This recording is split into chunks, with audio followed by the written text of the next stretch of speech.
Ave María Purísima, sin pecado concebida. Hoy concluimos el capítulo 16 de Apocalipsis. Para los que habían mirado esas reflexiones, hubo una gran pausa entre los videos anteriores y ese video a causa de unos viajes míos personales a Medjugorje y también a Estados Unidos. Entonces, ahora continuamos esta serie. En el nombre del Padre, del Hijo, del Espíritu Santo. Amén. Señor Jesús, ilumínanos con la luz de tu Espíritu Santo. Enciende nuestros corazones con tu amor. Ayúdanos a recibirte, a guardar tu palabra, como hacía la Virgen Santísima, para que cuando vuelvas nos encuentras vivos en la fe. Todo eso pedimos en tu nombre, Jesucristo nuestro Señor. Amén. En el nombre del Padre, del Hijo, del Espíritu Santo. Amén. Ahora voy a leer por total. Es capítulo 16, versículos 17 a 21. Y después repasamos los versículos individualmente. El séptimo ángel derramó su copa en el aire y desde el templo resonó una voz potente que venía del trono y decía: ya está. Y hubo relámpagos, voces, truenos y un violento terremoto como nunca había sucedido desde que los hombres viven sobre la tierra. La gran ciudad se partió en tres y las ciudades paganas se derrumbaron. Dios se acordó de la gran Babilonia y le dio de beber la copa donde fermenta el vino de su ira. Todas las islas desaparecieron y no se vieron más las montañas. Cayeron del cielo sobre los hombres piedras de granizo que pesaban unos 40 kilos, y ellos blasfemaron contra Dios por esa terrible plaga. Esa séptima copa simboliza el juicio final de Dios sobre los que siguen en su rebeldía contra Él. Los tres capítulos que siguen, 17, 18, 19, incluso 20, 4 en total, como desempacan o describen de otra manera ese mismo juicio para completar la imagen de varios puntos de vista. Ahora, al comienzo vemos que el séptimo ángel derrama su copa en el aire, es decir, de arriba de todo. Indica que este juicio afecta a todos, no todos los que siguen a Dios, sino todos los que se encuentran en rebeldía contra Él. También puede ser que es alguna referencia de esa plaga contra los demonios, porque el aire era el lugar de su dominio, donde como habitaban el cielo, no como cielo donde Dios habita, pero el cielo como ese lugar entre la tierra y el cielo verdadero de Dios. También en ese tiempo la ciencia griega entendía que todo el mundo del universo se componía de 4 elementos, y así las copas han afectado a todos esos ingredientes, de toda la realidad. La tierra, el agua, fuego y ahora aire. Y después de esto escuchamos esa voz potente, voz de un ángel que habla de parte de Dios, que ya está. Aun si habla antes de la visión de Babilonia como prostituta, ya anuncia el juicio de Dios en el pretérito, en el pasado. Indica la certeza de ese juicio, que ciertamente vendrá, aun si parece que nada está cambiando o estamos yendo de mal en peor. En versículo 18, ahí leemos esa tormenta, la cuarta y la final. La tormenta más severa como teofanía, un momento de revelación de Dios en el libro de Apocalipsis. Y eso es semejante a la revelación de Dios en Sinaí, donde también hubo trueno, relámpago, nubes. La séptima plaga contra Egipto también incluyó esa tormenta de granizo, tan severa que no hubo ninguna tormenta como tal antes que había visto en Egipto. Con esto hubo un terremoto violento que también no tenía precedente en su severidad desde que la raza humana habitaba en la tierra. Los que leían ese libro en Asia Menor, lo que es Turquía hoy, entendían el poder de los terremotos, porque de hecho algunas ciudades se habían derrumbado por tales terremotos.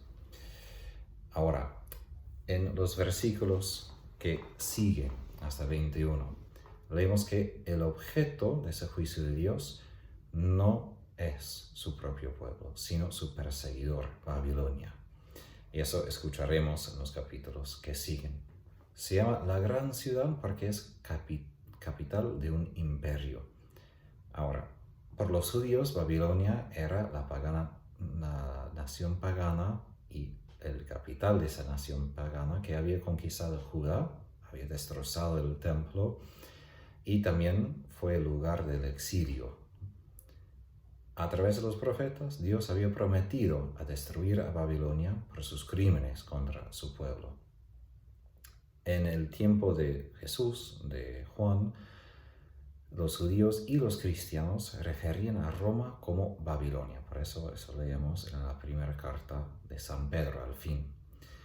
Pero aquí en Apocalipsis, Babilonia asume un significado simbólico, ¿no? Más allá de Roma misma en el tiempo de su imperio, pero es la ciudad de todos los que rechazan a Dios.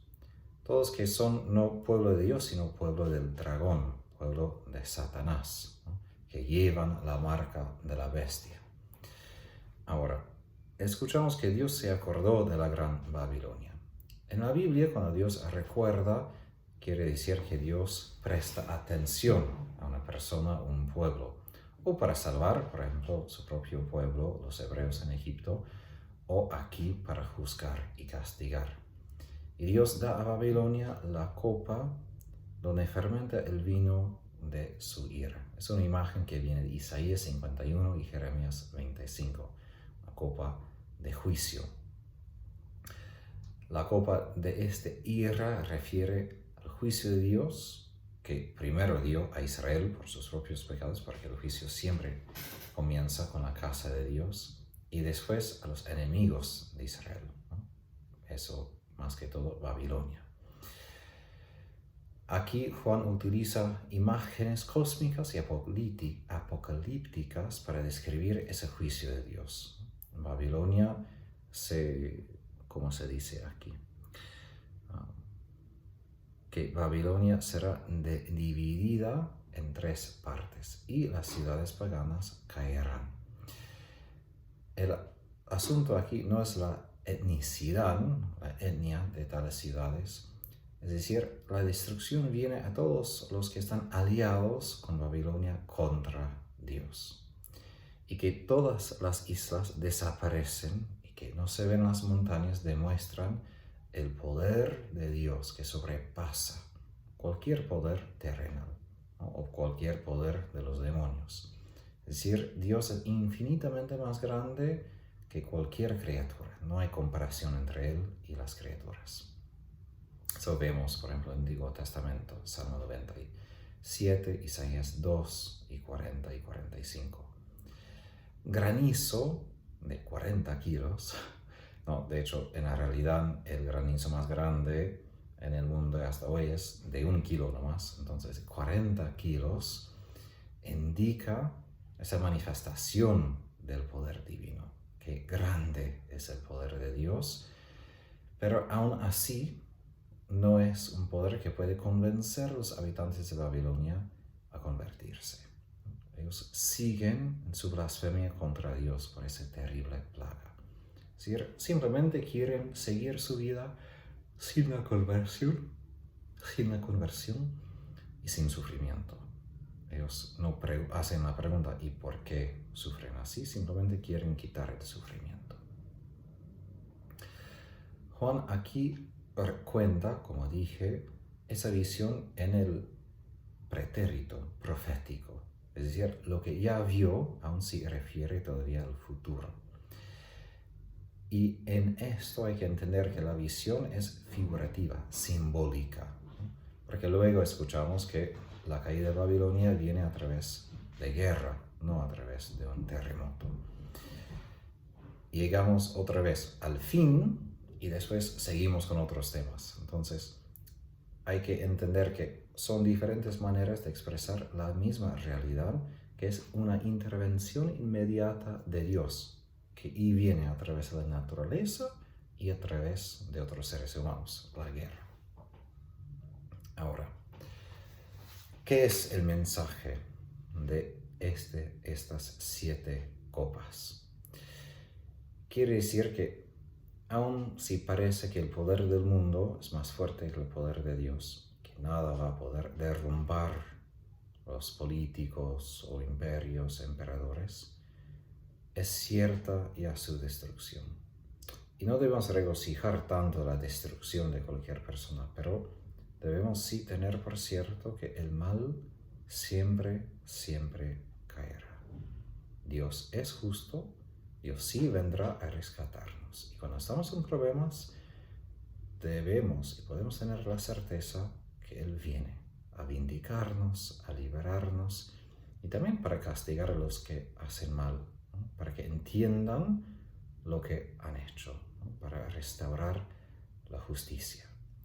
Sabemos que Dios es muy paciente, que Él no es rápido a castigar, a implementar su justicia, pero sabemos que es cierto que sí, que Él reinará, no el pecado, que el pecado será completamente derrotado, no solamente en Jesús, sino también en toda la realidad humana, en toda la política, en todo el mundo. Esa certeza de que el mal será derrumbado y derrotado convoca y llama a nosotros a ser testigos fieles. Es decir, mientras que otros siguen con el mundo, con una mezcla de intenciones, nosotros debemos empeñarnos a seguir a Dios, sabiendo que el momento vendrá cuando todo ese mal será derrotado y nosotros no debemos compartir, no debemos pecar. Obviamente sí pecamos y sí caemos, pero nuestra parte es intentar, antes de ese día final del juicio, convertir a los demás, dar la mano, más que todo por nuestro propio testimonio. Porque es cierto que podemos hablar y debemos hablar, pero también el testimonio de nuestra vida es importante, que en medio del sufrimiento somos gozosos, porque tenemos la certeza de Dios, de su amor, de su justicia para con nosotros. Y eso es el testimonio mejor, porque mientras que los que no tienen fe blasfeman a Dios a causa de su dolor porque están enojados y no entienden, nuestro testimonio es que podemos reírnos, podemos sonreír, podemos regocijar, porque sabemos que aun en medio del crucifijo encontramos el amor de nuestro Dios.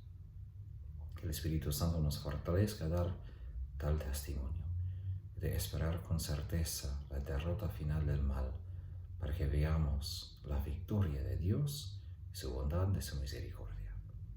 Por la intercesión de la Virgen Santísima, que Dios les bendiga y guarde, en nombre del Padre, del Hijo, del Espíritu Santo. Amén. Y recen por mí, para que yo también dé tal testimonio.